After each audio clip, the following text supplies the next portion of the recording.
Hello friends, स्वागत है मेरे चैनल एमसीक्यू स्टडी आईक्यू में। और आज के वीडियो में हम लोग विलियन चैप्टर का नेक्स्ट और इम्पॉर्टेंट टॉपिक करने वाले हैं और वो है हेनरी का नियम।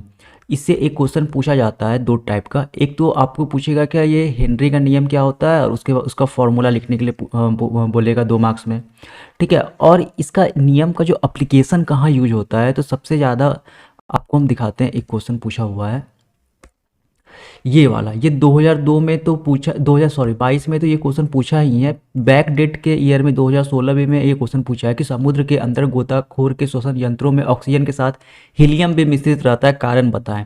तो ये कारण बेसिकली ये हेनरी के नियम से ही ये आता है। तो ये बहुत इंपॉर्टेंट टॉपिक है। हेनरी का नियम रटना नहीं है, अच्छे से समझाते हैं कॉन्सेप्ट क्या है। अगर एक बार कॉन्सेप्ट समझ जाओगे तो रटने का कोई इसमें दिक्कत ही नहीं है। और इसे फिक्स है कि आपको क्वेश्चन रहेगा रहेगा इस बार एग्जाम में। ओके, किसी बार एग्जाम दीजिए, हेनरी के नियम से आपको क्वेश्चन 100% पूछता है 2 मार्क्स में, या फिर ऑब्जेक्टिव में पूछेगा, 2 मार्क्स में पूछेगा। ओके, तो देखते हैं आखिर इसमें होता क्या है। तो सबसे पहले इसका कॉन्सेप्ट समझते हैं, उसके बाद आपको खुद ब खुद ये लॉ याद हो जाएगा। ठीक है। तो नाम से पता चल रहा है हेनरी का नियम। तो हेनरी एक केमिस्ट थे, एक केमिस्ट्री के जानकार थे। कहाँ के थे ये? तो ये इंग्लैंड के थे।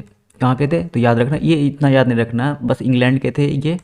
और इनका पूरा नाम क्या था? William Henry. इनका पूरा नाम क्या था? William Henry. इन्होंने क्या किया था, पहले इन्होंने एक बीकर लिया। अब समझना है बात को, नहीं तो फिर रटेगा तो एग्जाम में जाके भूल जाइएगा आप लोग। इन्होंने एक लिया बीकर। ठीक है। इस बीकर के ऊपर, जैसे हम लोग पंप देखते हैं जिसमें हम लोग साइकिल में जो हवा वगैरह भरते हैं, तो यहाँ पे एक लगा रहता है दाबने वाला, इसको हम लोग बोलते हैं पिस्टल। इंग्लिश में क्या बोलते हैं इसे हम लोग? पिस्टल। तो कैसे ये ऊपर नीचे करता है, तो इन्होंने क्या किया, इस बीकर के ऊपर भी एक पिस्टल लगा दिया। क्या लगा दिया? पिस्टल। और यहाँ पे पहले एक टैंक लगाया। इस टैंक में था पानी। पहले इस बीकर में क्या किया, थोड़ा सा पानी डाला, पार्शियल आधा पानी डाल लिया इसमें। फिर एक और टैंक था, यहाँ था कोई सा एक गैस, मान के चलो कार्बन डाइऑक्साइड गैस था। ठीक है। यहाँ से भी क्या किया इन्होंने, इसमें क्या किया, इस वाले जो बड़ा वाला टैंक में, इस टैंक में क्या किया, गैस डाल लिया। तो आधा पानी और आधा गैस। अब क्या किया उन्होंने, जो हेनरी ने यहाँ पे फोर्स लगाया, या यहाँ पे मास अप्लाई किया, या दाब लगाया। क्या लगाया यहाँ पे फोर्स लगाया, प्रेशर अप्लाई किया। तो जितना जैसे ये नीचे आने लगा पिस्टन, तो जितना ज़्यादा प्रेशर लग रहा था इस गैस पे, ये गैस उतना ही ज़्यादा क्या हो रहा था, इस वाटर में घुल रहा था। वाटर में क्या हो रहा था, सॉल्यूबल हो रहा था। तो जितना ज़्यादा प्रेशर लगाया, या ऊपर में जितना ज़्यादा मास लगाया, उतना ज़्यादा क्या हुआ, प्रेशर बना इस गैस पे। और जितना ज़्यादा प्रेशर बना, उतना ज़्यादा ये क्या हुआ, गैस इस वाटर में क्या हुआ, घुलने लगा। ये काफ़ी इंपॉर्टेंट टॉपिक, मतलब ये बता रहे हैं आपको कि जितना ज़्यादा प्रेशर, यानी जितना ज़्यादा प्रेशर उतना ज़्यादा मास, और उतना ही ज़्यादा क्या होगा, यहाँ पे ये पानी में ये गैस क्या होगा, घुलने लगेगा, सॉल्युबल होने लगेगा। ओके। तो यहाँ से 2 बात समझ में आया कि मास directly proportional to pressure. Mass जो होता है वो डायरेक्टली प्रोपोर्शनल क्या है, प्रेशर के। और जितना प्रेशर लगेगा इस वाले गैस में और वाटर में, तो ये गैस क्या होगा, इस वाटर में घुलने लगेगा। बस अब यहीं पे ये बात यहाँ ख़त्म हो गया। इस नियम के अनुसार स्थिरता पे और एक काम किया था कि ये जो बीकर है, इस बीकर को रूम टेम्परेचर यानी 25 डिग्री सेल्सियस पे, जो हम लोग रहते हैं 25 से 30 डिग्री सेल्सियस के बीच में रूम टेम्परेचर होता है, ये टेम्परेचर क्या किया था, फिक्स किया गया था। टेम्परेचर को बदला नहीं था, ताप को एकदम कंट्रोल करके रखा था। ओके, क्या बताएं, ताप को कंट्रोल करके इस पे प्रेशर लगाया, मास लगाया ऊपर पे, और फिर ये गैस क्या हुआ, इस वाटर में घुलने लगा। तो यही यहाँ पे इस नियम के अनुसार स्थिर ताप पर किसी गैस की विलेयता, मतलब सॉल्युबिलिटी, उस गैस के दाब का अनुक्रमानुपाती होता है। मतलब डायरेक्टली प्रोपोर्शनल, जितना ज़्यादा प्रेशर उतना ज़्यादा क्या होगा, ये गैस इस लिक्विड में क्या होगा, घुल जाएगा। जैसे हम लोग कोल्ड ड्रिंक पीते हैं, स्प्राइट या कोका कोला वगैरह, तो उसमें भी ये यूज होता है। ये जो कार्बन डाइऑक्साइड रहता है, बेसिकली वो कार्बन डाइऑक्साइड क्या रहता है, उस कार्बोनेटेड वाटर में घुला रहता है। कैसे घोलते हैं, तो उस पर प्रेशर लगा करके, जितना ज़्यादा प्रेशर लगाते हैं, और जितना ज़्यादा प्रेशर लगाते हैं, तो ये कार्बन डाइऑक्साइड गैस इस लिक्विड में, जो हम लोग कोल्ड ड्रिंक वगैरह पीते हैं, उसमें घुल जाता है। और जो हम लोगों के जो गला में जो जलता है, या जीभ पे जो टेस्ट लगता है, वो बेसिकली कार्बन डाइऑक्साइड ही रहता है। ओके। और जब हम लोग कोल्ड ड्रिंक का बोतल खोलते हैं, तो यही गैस जो होता है वो ऊपर की ओर निकलता है, कार्बन डाइऑक्साइड। तो ये बात याद रखना है। यहाँ भी क्या लगता है, हेनरी का नियम, हेनरी का सिद्धांत। ठीक है। तो इस नियम के अनुसार स्थिर ताप पर टेम्परेचर को कांस्टेंट करना है, ये इंपॉर्टेंट है। किसी गैस की विलेयता उस गैस के दाब का अनुक्रमानुपाती होता है। अनुक्रमानुपाती यानी डायरेक्टली प्रोपोर्शनल। जितना ज़्यादा दाब, जितना ज़्यादा प्रेशर लगाया है उन्होंने, और उतना ही ज़्यादा क्या हुआ, वो गैस उस लिक्विड में घुलने लगा। तो ये फॉर्मूला यहाँ बताए थे, mass is directly proportional to pressure. Mass जो होता है वो दाब, वो पार्शियल प्रेशर के डायरेक्टली प्रोपोर्शनल होता है। अब यहाँ पे जैसे ही मास इक्वल्स टू, जैसे ये अब एक फिजिक्स और केमिस्ट्री में एक नियम होता है, जब हम ये साइन को हटाते हैं तो एक कांस्टेंट यूज होता है। तो यहाँ पे कांस्टेंट क्या होगा, के एच। यहाँ पे कांस्टेंट क्या होता है, के एच। ये के एच क्या है, इसी को बोलते हैं हेनरी नियतांक। क्या बोलते हैं, क्योंकि ये हेनरी ने आदमी ने खोजा है, जिसने खोजा उसी पे उसी के नाम पे अपना कांस्टेंट रख दिया। जैसे ओम्स लॉ में ओम का कांस्टेंट होता है, तो इसी तरह यहाँ हेनरी का नियम है, यहाँ क्या होगा, हेनरी का कांस्टेंट। ओके, तो ये m इक्वल्स टू क्या हो जाएगा, के एच इंटू पी। यहाँ पी क्या है, गैस का दाब। बहुत सारे बुक में आप अगर ये भी लिख दोगे मास m equals to K H into P इसका फॉर्मूला में, तो ये भी सही है। देखो ये फॉर्मूला भी आप लिख दोगे, mass equals to directly mass equals to K H into P, तो ये भी सही होगा। लेकिन जो इसका एग्जैक्ट फॉर्मूला होता है वो सी equals to K H into P. देखो के एच और पी तो यहाँ भी है, यहाँ भी है। ये सी क्या होता है ना, ये गैस की सांद्रता होती है। जैसे हर गैस की अलग अलग कंसनट्रेशन को बोलते हैं। जितना ज़्यादा कंसंट्रेशन होगा गैस का, उतना ही ज़्यादा ये क्या होगा, उसका सॉलिबिलिटी बढ़ेगा। ठीक है, तो याद रखना, ये भी फॉर्मूला आप लिख सकते हो। यहाँ पे सी क्या है, गैस की सांद्रता है। ये बहुत सारे बुक में दिया हुआ है, सी equals to K H into P. या आप एम भी लिख सकते हो, मास ऑफ गैस। जितना ज़्यादा मास रहेगा, जितना ज़्यादा मास रहेगा उतना ही ज़्यादा वो क्या फोर्स लगाएगा, और जितना ज़्यादा फोर्स लगाएगा प्रेशर भी उतना ज़्यादा बनाएगा और ज़्यादा सॉल्युबल होगा।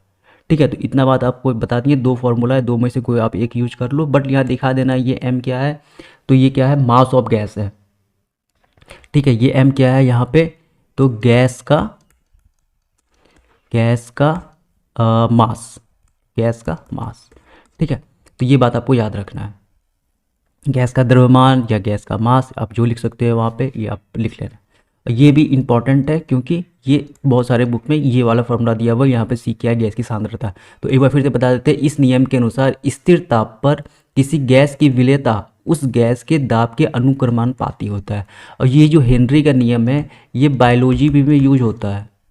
ओके, हमारा जो ब्लड है वो क्या करता है, हमारा ब्लड ऑक्सीजन को एक स्थान से दूसरे, पूरे बॉडी में ऑक्सीजन को वो फैलाता है। बस ये बात आपको याद रखना, उतना अंदर नहीं जाना है। ऑक्सीजन को क्या करता है, जो हम लोग ऑक्सीजन लेते हैं उसको क्या करता है, हमारे बॉडी तक फैलाता है, जो हीमोग्लोबिन रहता है।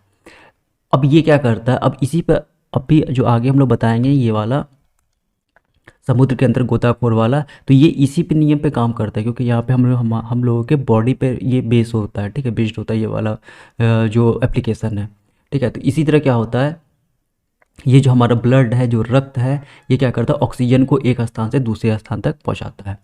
तो ये वहाँ पर भी हेनरी का नियम लगता है। हम जो सांस लेते हैं, जो फेफड़ा भी वर्ग जो होता है, वो हेनरी के नियम पे काम करता है। अब बहुत ऊंचे स्थान पे पहुँच जाए, हिमालय के ऊपर पे, तो जो माउंट क्लेम जो करते हैं, जो हिमालय पे जो चढ़ते हैं, वो पीछे पे गैस ऑक्सीजन का सिलेंडर लेके चलते हैं, क्योंकि वहाँ पे प्रेशर कम हो जाता है।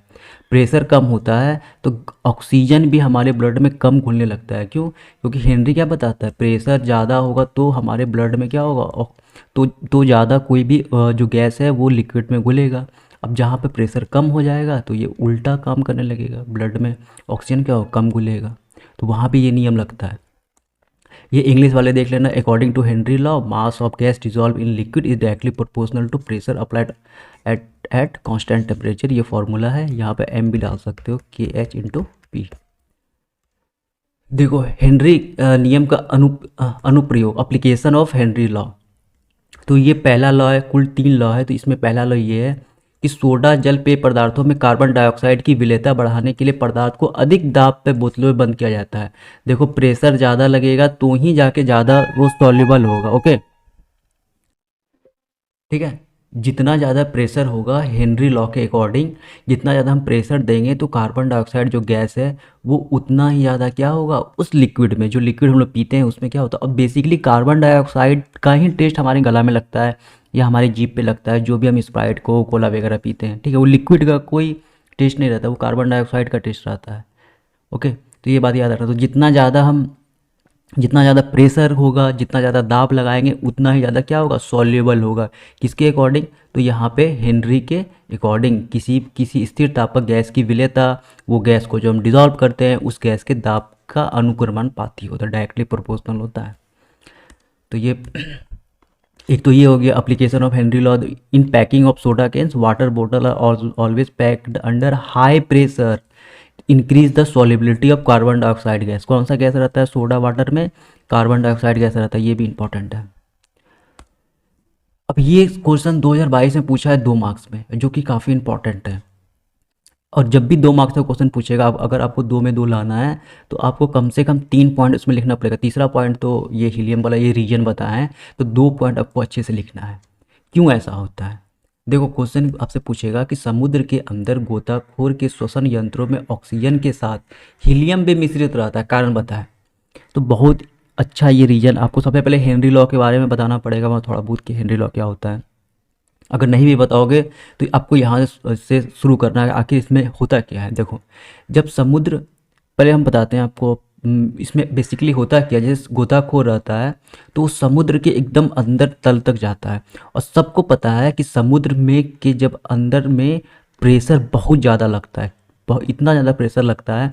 अगर कोई खाली गिलास का बोतल है, अगर उसको समुद्र के अंदर में ले जाए तो वो बोतल फट भी सकता है, ठीक है, इतना ज़्यादा प्रेशर लगता है समुद्र के तल पे। अब हेनरी का लॉ क्या कहता है कि जितना ज़्यादा प्रेशर लगेगा किसी आदमी के बॉडी पे, तो वो जो ऑक्सीजन ले जाता है वो उतना ही ज़्यादा क्या उसके ब्लड में क्या हुआ घुलने लगता है, क्या होता है उतना ही ज़्यादा ब्लड में ऑक्सीजन घुलने लगता है। अब यहाँ पे कोई दिक्कत नहीं है, ऑक्सीजन ज़्यादा लेना कोई बुरी बात नहीं है, ठीक है, जितना ज़्यादा ऑक्सीजन लोगे उतना फ़ायदा वाली बात है। लेकिन होता क्या है ना, अब समुद्र के में तो हर समय उसको नहीं रहना है, कभी ना कभी उसको बाहर तो निकलना है। तो जैसे ही वो बाहर निकलता है, अब बाहर का सतह पे क्या होता है, समुद्र की सतह पे जैसे हम लोग अभी बैठे हुए हैं, तो यहाँ पे प्रेशर समुद्र के समुद्र के अंदर जितना प्रेशर था वो बाहर क्या हो जाता है, कम हो जाता है। और जैसे कम होता है तो हमारे शरीर में सिर्फ ऑक्सीजन नहीं जाता है, वहाँ पे नाइट्रोजन गैस भी मौजूद रहता है। तो ये जो नाइट्रोजन गैस है ये बुलबुले के रूप में बाहर निकलने लगते हैं, और जैसे ही जितना जल्दी बाहर निकलेगा तो वहाँ पे उसका नस फट सकता है, ब्रेन हेमरेज हो सकता है। तो उस समय रुकावटें हो जाती है और एक वेंटनेस नामक बीमारी उत्पन्न करती है। देखो यहाँ पढ़ लो, वेंटस नामक बीमारी उत्पन्न होती है। तो वेंटस नामक बीमारी किसे हो सकता है, तो गोताखोरों को ये बीमारी हो सकता है, ठीक है, गोताखोरों को ये बीमारी हो सकता है। किस कारण से, समुद्र के अंदर में उन्हें कोई दिक्कत नहीं है, ऑक्सीजन जितना चाहिए उतना मिल जाता है, लेकिन जैसे ही बाहर आते हैं तो बाहर का प्रेशर क्या होता है, समुद्र के प्रेशर से कम होने लगता है। अब प्रेशर कम होने के कारण जो नाइट्रोजन गैस उसके सिलेंडर में रहता है, मिक्सचर बेसिकली ये प्योर ऑक्सीजन नहीं रहता है उसके सिलेंडर में, इसमें नाइट्रोजन भी मिलाता है और फिर उसके बाद हीलियम भी मिलाया जाता है इस कारण से, ठीक है, हीलियम भी मिलाते हैं। ठीक है, अब बताते हैं यहाँ हीलियम क्यों मिलाते हैं। तो ये 3-4 गैस इसके सिलेंडर में रहता है, गोताखोर के सिलेंडर में, लेकिन ऑक्सीजन का मात्रा ज़्यादा रहता है। तो ऑक्सीजन तो ब्लड ले लेता है, लेकिन नाइट्रोजन क्या होता है, जैसे बाहर सतह पे आता है तो नाइट्रोजन बाहर निकलने लगता है बुलबुले के रूप में, और जैसे बुलबुले के रूप में बाहर निकलता है उसके जो नस वगैरह है उसमें दिक्कत हो सकता है, मर भी सकता है आदमी, और इसे वेंटस नामक का बीमारी उत्पन्न होती है। अब होता क्या है, जो हीलियम गैस है ये ऑक्सीजन और नाइट्रोजन से कम सॉल्युबल रहता है। क्या होता है, कम सॉल्युबल। और हीलियम गैस कैसा होता है, इनर्ट गैस होता है। हीलियम गैस इनर्ट होता है, निष्क्रिय गैस होता है, रिएक्शन नहीं करता है ये गैस। इसीलिए क्या होते हैं हम लोग, हीलियम गैस को भी उस सिलेंडर में भर लिया जाता है। हीलियम गैस जाएगा तो जैसे हीलियम गैस जाएगा, हीलियम के कम सॉल्युबल होता है हमारे बॉडी में, तो ये उतना ज़्यादा ये नाइट्रोजन फिर दुष्प्रभाव नहीं कर सकता है, वो कुछ नहीं होगा फिर उसे, वो बच जाता है। ठीक है, तो हीलियम गैस क्यों हम लोग लेके भरते हैं इस सिलेंडर में, गोताखोर में, ऑक्सीजन यंत्रों में, क्योंकि हीलियम गैस जो होता है वो ऑक्सीजन और नाइट्रोजन से कम सॉल्युबल होता है। ठीक है, हीलियम गैस जो होता है वो ऑक्सीजन और नाइट्रोजन से कम सॉल्युबल होता है। इस कारण से इस बीमारी से बचने के लिए, वेंटस नामक बीमारी बचने के लिए हीलियम गैस उसको उसमें भर लेते हैं। बस यही हम बात जो बताया आपको, ये हिंदी में यहाँ पे क्या लिखा हुआ है। ठीक। ठीक है, तो इतना आपको अच्छे से लिख लेना है, नोट कर लेना है, या स्क्रीनशॉट आप लोग ले सकते हो। ठीक है, जब समुद्री गोताखोर समुद्र के अंदर जाते हैं तो गोताखोर को अधिक दाब पर गैसों घुलनशीलता का सामना करना पड़ता है। समुद्र के अंदर दाब अधिक होने के कारण वायुमंडलीय गैसों में रक्त की विलेयता बढ़ जाती है। अधिक दाब के कारण यहाँ पे किसके नियम के अकॉर्डिंग, हेनरी लॉ के अकॉर्डिंग ये होता है। प्रेशर ज़्यादा तो ब्लड में ज़्यादा ऑक्सीजन घुल जाएगा, साथ में नाइट्रोजन भी घुल जाएगा ज़्यादा। जब गोताखोर बाहरी सतह पे आते हैं, यानी जो समुद्र का तल पे आते हैं, तब दाब कम होने लगता है, प्रेशर कम होता है, और रुधिर में उपस्थित जो हमारे ब्लड में जो नाइट्रोजन गैस है, ये याद रखना, यहाँ पे ऑक्सीजन नहीं होता है। ऑक्सीजन कोई हानि नहीं करता, नाइट्रोजन हानि करता है। नाइट्रोजन गैस के बुलबुले के रूप में बाहर निकलने लगते हैं, जिसके कारण कोशिकाओं में रुकावट आ जाती है और वेंटस नामक बीमारी उत्पन्न होती है। अब इस बीमारी से बचने के लिए टैंक में हीलियम गैस मिलाया जाता है। हीलियम गैस क्यों मिलाया जाता है? क्योंकि हीलियम गैस नाइट्रोजन ऑक्सीजन से कम घुलनशील है ब्लड में। तो ये इंपॉर्टेंट है, इसको आपको अच्छे से कर लेना है। ये इंग्लिश में भी बात लिखी है मैं, ठीक है, ये पूरा आपको अच्छे से लिख लेना है, बस उसी का ट्रांसलेशन कर दिए है बस। ओके, नेक्स्ट अब इसका थर्ड नंबर पे जो आता है, जो थर्ड नंबर इसका एप्लीकेशन है, 3 एप्लीकेशन है इसका। एक तो कोक वाला बोतल वाला, एक ये जो पूछा हुआ है, और एक लास्ट में है ये ऊंचे स्थानों पे दाब कम होते हैं, जिसके कारण वहाँ ऑक्सीजन की मात्रा रक्त में कम विलय होती है। अब कोई हिमालय पे जो आदमी रहता है, मतलब जो क्लाइंब करता है, जो माउंट क्लाइंबर होते हैं, ठीक है, जो हिमालय पर जो चढ़ते हैं, वो लोग क्या करते हैं, अपने पास प्योर सिलेंडर, प्योर ऑक्सीजन रखते हैं, वहाँ पे हीलियम नहीं मिलाते हैं, बस प्योर ऑक्सीजन रखते हैं वो लोग, ठीक है। तो ऊपर पे क्या होता है, जहाँ पे माउंट एवरेस्ट वगैरह पे, या फिर जो लोग ऊपर माउंट पे रहते हैं बहुत सारे लोग, तो उन लोगों को एक बीमारी होने लगती है, एनोक्सिया नाम की बीमारी। होता क्या है ना, ऊपर पे जो है ना प्रेशर कम होता है, ऊपर पे जब जाएंगे हम लोग तो प्रेशर कम होने लगता है जितना ऊपर जाते हैं हिमालय वगैरह पे। अब जैसे प्रेशर कम होता है तो हेनरी के लॉ के अकॉर्डिंग बॉडी पे प्रेशर कम लग रहा है तो ऑक्सीजन भी क्या होगा, कम घुलेगा। जहाँ पे प्रेशर ज़्यादा लगता है वहाँ पे ऑक्सीजन ज़्यादा घुलता है, जहाँ पे प्रेशर कम लगता है वहाँ पे ऑक्सीजन क्या होगा, कम घुलने लगता है। उन लोगों को सांस लेने में दिक्कत होने लगती है। इसीलिए जो पहाड़ पे चढ़ते हैं, माउंट वगैरह पे, माउंट एवरेस्ट चढ़ते हैं, तो वो लोग क्या करते हैं, अपने पास एक ऑक्सीजन का सिलेंडर रखते हैं। और जो लोग ऊंचाई पर रहते हैं उनको एनोक्सिया नाम की एक बीमारी हो जाती है, ठीक है। ये बीमारी फेफड़ा से रिलेटेड है, सांस से रिलेटेड है। तो बस यही आपको याद रखना है। ऊंचे स्थानों पर दाब कम हो जाता है, जिसके कारण ऑक्सीजन की मात्रा रक्त में कम विलय होने लगती है, जिससे ऊंचे स्थान पर रहने वाले लोगों को एनोक्सिया नामक बीमारी उत्पन्न हो जाती है। At higher place pressure decrease due to which the amount of oxygen dissolve in the blood become less, due to which the people living in the high place gets anoxia salt disease या anoxia disease, ठीक है। तो ये important है 3 point. इन तीनों में ये सबसे ज़्यादा इंपॉर्टेंट है, ये वाला।